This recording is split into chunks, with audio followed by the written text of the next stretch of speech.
Have you ever had a time where you felt like the universe just wasn't on your side? Have you had a moment where it just seemed too hard and you gave up on your dream or your goals? I have. But then what? I'd like to share with you some of my experiences. It's 1999, New Year's Eve, and I'm in Disneyland. I'm there with my mum and my dad and my son and my daughter.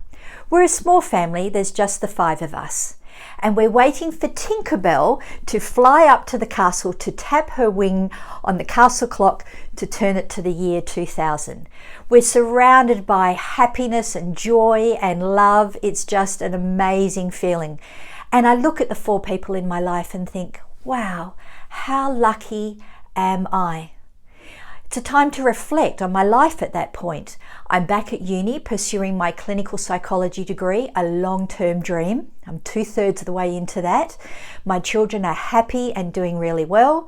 My dad's just accepted a project in South America. We're doing what he loves, bossing people around.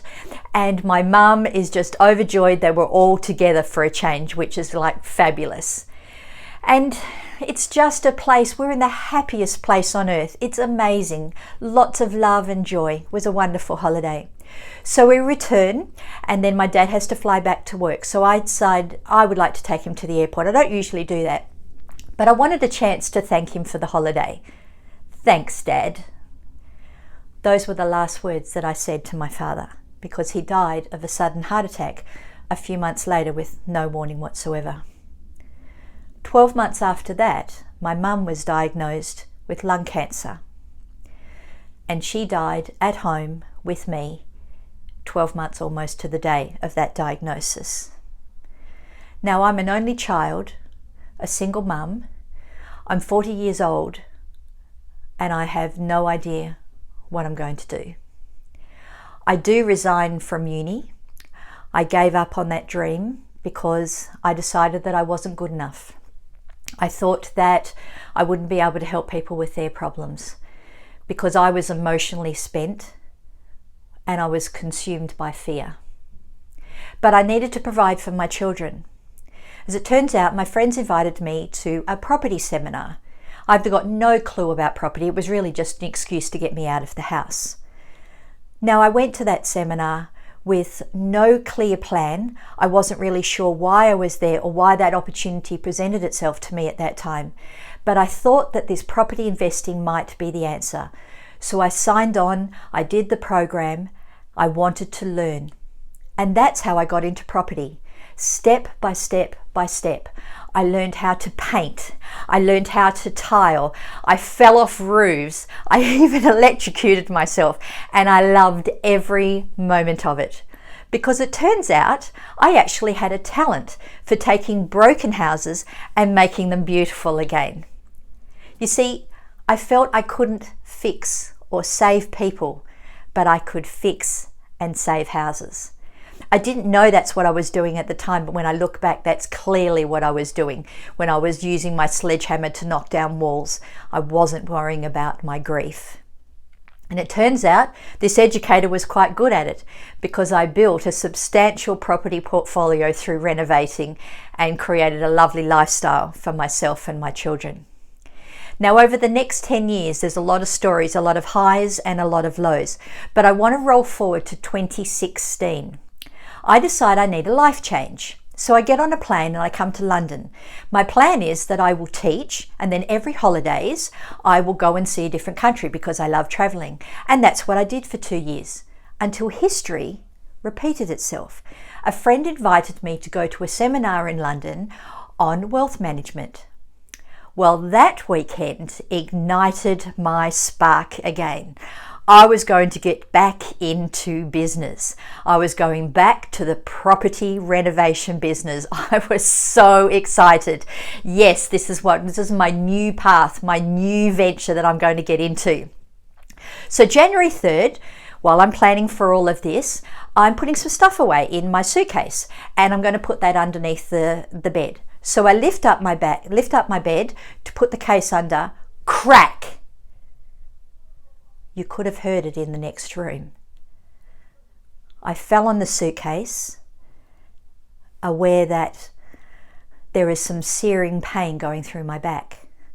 That crack was my back breaking in 2 places. There were many days following of pain and fear. I found myself in hospital while they ran some scans and some tests. On the 3rd morning, the white coats arrived. Very, very official. The specialist had his clipboard. "Good morning, Shirley. We have some good news. We've looked at all the scans and we're convinced that your spinal cord is uncompromised. I'm going to send you home without a back brace, but you're going to have complete rest for the next 3 to 6 months. You are not to bend. Don't twist. Don't lift anything. And most of all, don't fall over." Here's a list of the prescriptions that I will leave with the nurse to give you upon leaving the hospital, because you're going to need them. Good luck. So I go home. I have a choice. I can lay on my back, live on the painkillers, watch TV and feel sorry for myself for the next 6 months, or I can take everything I have learned from my past, not give up, not quit. Don't waste any time, just get on with it. So that's what I decide to do. On my back with my laptop, I can write. So in those 6 months, whilst I'm laying on my back with my laptop, I write. And I create a Amazon bestseller. I also write a program teaching people how to renovate. This is an amazing experience. I have found a way of making something bad into something good. In the next 4 months, when I'm able to get around more and I can work longer hours, I wrote another 3 books on renovation. And I also have managed to understand and use social media so that I can reach thousands of people, because I love teaching people how to renovate. And social media has been a wonderful way to do that, because I found that people really want to learn, and this is something that I can do, which is an amazing experience. So my question to you is, what are you going to do next time the universe gangs up on you and knock you down? Are you going to get up? Will you remember this story and get up? Because do not let fear stop you. Don't let anyone or anything keep you down. If I can do it, and I'm just an ordinary girl with a huge dream globally to change people's lives for the better, no matter what their circumstances, then you can too. So what's going to be your story?